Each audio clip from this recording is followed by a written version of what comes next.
आप सभी को राधे राधे। अब हम बात करते हैं कुंडली के 7वें भाव की, जिसे पति अथवा पत्नी का भाव भी कहा जाता है। तो चलिए शुरुआत करते हैं और इसी के साथ जानते हैं कि 7वें भाव से पति और पत्नी के अलावा और किन किन बातों का विचार किया जाता है।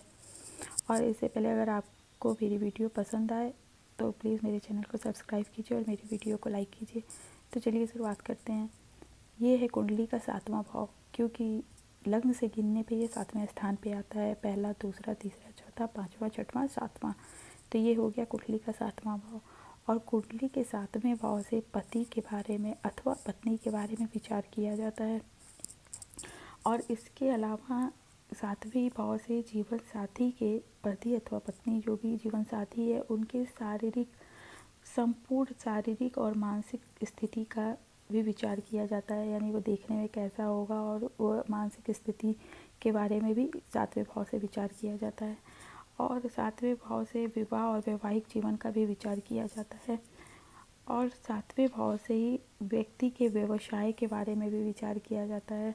और व्यक्ति के बिजनेस के बारे में भी 7वें भाव से विचार किया जाता है कि वो किस प्रकार का बिज़नेस करेगा, उसका बिज़नेस सफल होगा कि नहीं। और 7वें भाव से ही व्यक्ति के भाई की संतान के बारे में भी विचार कुंडली के 7वें भाव से किया जाता है। और व्यक्ति के व्यक्ति के दादा का व्यक्तित्व कैसा होगा, उसके नानी का व्यक्तित्व कैसा है, इन सब बातों का विचार कुंडली के 7वें भाव से किया जाता है। और ये जो 7वां भाव है, ये इससे ही व्यक्ति के स्वयं की दूसरी संतान का विचार भी कुंडली के 7वें भाव से किया जाता है। तो इस प्रकार हम इन सारी चीज़ों का विचार कुंडली के 7वें भाव से करते हैं। और अगर 7वें भाव का स्वामी कुंडली में अच्छी स्थिति में अच्छे अंश बल के साथ बैठा हुआ है तो व्यक्ति को इन सभी चीज़ों में सफलता मिलती है। यानी व्यक्ति का वैवाहिक जीवन अच्छा होता है, उसका जीवन साथी अच्छा होता है और वैवाहिक सुख उसको मिलता है और वैवाहिक जीवन उसका अच्छा रहता है और उसका व्यवसाय भी अच्छा होता है।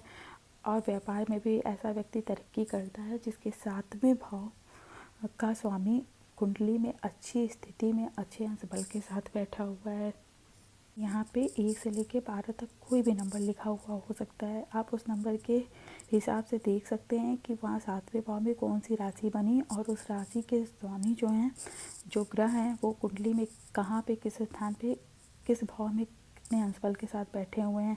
इस हिसाब से आप अपनी कुंडली के विवेचन कर सकते हैं कि 7वां भाव आपकी कुंडली में कैसा है, स्ट्रॉन्ग है या नहीं। अब फॉर एग्ज़ाम्पल के लिए मैंने यहाँ पे ये कुंडली बनाई है, इसमें 7वें भाव में 7 नंबर लिखा हुआ है। यानी 7 नंबर यानी 7वीं राशि हुई तुला राशि। और तुला राशि आती है शुक्र के अंडर में, शुक्र की राशि है तुला राशि।